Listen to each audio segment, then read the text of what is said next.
speaking to you, speaking to your team, I understand that you're a fan of podcasts, you're a fan of the content. Oh, man. So we just go do some quick hitters. We in this space. As some of y'all may know, I know we're gonna have a ton of new listeners that support you. So if y'all not familiar with us, myself, Alex, we work with Joe Budden for a very long time. So we've been in this podcast space for a very long time. We know a lot of the people. Shout out to Joe for sure.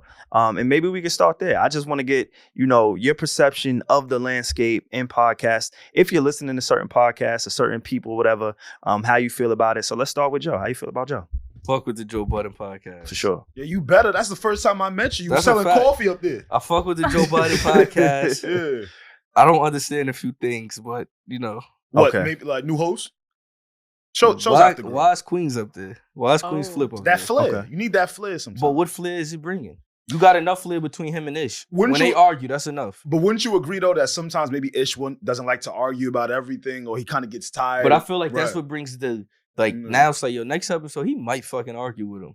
Like, you feel me? Oh, Like, that I see what like you're you don't know saying. what's gonna happen. Yeah, like, you feel me? But you know what, too, though? So you make music. We do podcasts. Mhm. You always thinking about how the content is going to land after a while. All right, so what about when Right. Queens Flip be saying some, like, unnecessary shit that got nothing to do with nothing? Nah, See, we need he that. tapped in.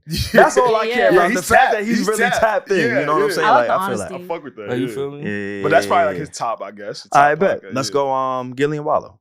Fuck with it. Yeah. Fuck with Gillian Wallow. Tapped in with Gillian Wallow. Fuck with it. Okay. You feel me? How about Nori? Love Nori podcast. Yes. Nori podcast is jokes. Give him some bad ones. No, like- so Reggie's stupid. honestly, I set it up with those three. Because I think Which one is the best out of them to me? I wasn't even gonna say that. You see, but if you want to answer that, you can answer that. I was gonna say, as an artist, which one of those three would you like to kind of feature on? And just get your message out there, your Alright. voice let's out manifest it. there. Yeah. Bet. Now this make the most sense, right? Now watch sure. this. This is how you know I think a lot. I haven't been in my career long enough for me to be on Drink Drink Champs champs. Mhm. without, like, you get what I'm saying? I haven't For done sure. enough for me to be on Drink Champs Right. Mhm. yet. Gillian Wallow, I think, would make the most sense. I think them and Joe Budden podcast neck and neck would make the most sense because Gillian Wallow, they usually talk to like the more new school, give them free Mhm. game from shit they experienced and all of Yeah. that. But then the Joe Budden podcast brings a whole different demographic of people who Mhm. might not be aware of what you got going on or who you are. And you Yeah. feel me? So those two is neck and neck for me. That makes sense. I like talking to people who fuck with podcasts. Yeah. That's it. You know what I'm saying? Yeah. So that's Because people really pretend that they don't. They do. Yeah. They do. Especially Niggas artists. don't like podcasts if a nigga ain't on a dick. And there we have it. Mm.